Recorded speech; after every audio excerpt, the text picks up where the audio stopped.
Hello അസ്സാം വലൈക്കും. നമ്മളെ ഇന്നത്തെ വീഡിയോയിലേക്ക് എല്ലാവർക്കും സ്വാഗതം. അപ്പോൾ നമ്മുടെ ചാനൽ ഇതുവരെ സബ്സ്ക്രൈബ് ചെയ്യാത്തവരൊന്ന് സബ്സ്ക്രൈബ് ചെയ്യണം. നമ്മൾ രാവിലെ ദോശക്കൊക്കെ അരച്ച മാവ് ഉണ്ടാവുമല്ലോ, ആ മാവ് ബാക്കി ഉണ്ടെങ്കിൽ ഈ ഐറ്റം ഉണ്ടാക്കാൻ വളരെ എളുപ്പമായിട്ടാണ്. വൈകിട്ട് സ്നാക്സ് ഒക്കെ ആയിട്ട് കുട്ടികൾക്കൊക്കെ കൊടുക്കുക. പിന്നെ അതാ അതിനാവശ്യത്തിന് കോഴിമുട്ട എടുത്തിട്ടുണ്ട്. പിന്നെ അതാ പച്ചമുളകും ആവശ്യത്തിന് സവാള, മല്ലിയില, ഉപ്പ് ഇതൊക്കെ ഇട്ടിട്ട് ഒന്ന് മിക്സ് ചെയ്തൊക്കെ ഇട്ടാം.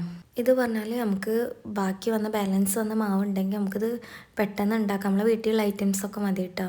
അപ്പോൾ നമ്മൾ ഇതാ മിക്സ് ചെയ്തിട്ട് മാറ്റി വെക്കുകയാണ്.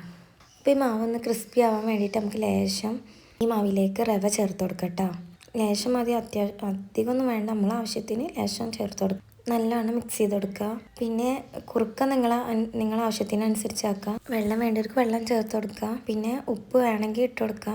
നമ്മൾ കോഴിമുട്ടയിലൊക്കെ ഉപ്പിട്ട കാരണം മാവിൽ അധികം ഉപ്പിടണ്ട. അപ്പോൾ അതാ ഈ ഒരു തിക്നെസ്സിലാട്ടോ ഞാൻ എടുത്ത് ഫ്രൈ പാൻ വെച്ച് കൊടുത്തുകൊണ്ട് അതിലേക്ക് നമ്മളെ മാവ് അതിലേക്ക് ഒഴിച്ച് കൊടുക്കാൻ പോവുകയാണ്.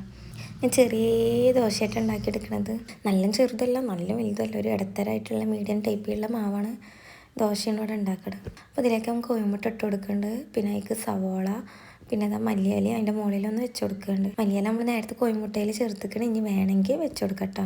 ഞാൻ ഇവിടെ ടൊമാറ്റോ സോസ് ഇതാ അതിൻ്റെ മുകളിലൊന്ന് വെച്ച് കൊടുക്കുന്നുണ്ട്. അടിഭാഗം ഇതാ നല്ലോണം ആയി വന്നിട്ടുണ്ട്. അപ്പോൾ നമുക്കിതൊന്ന് മറിച്ചിടാം.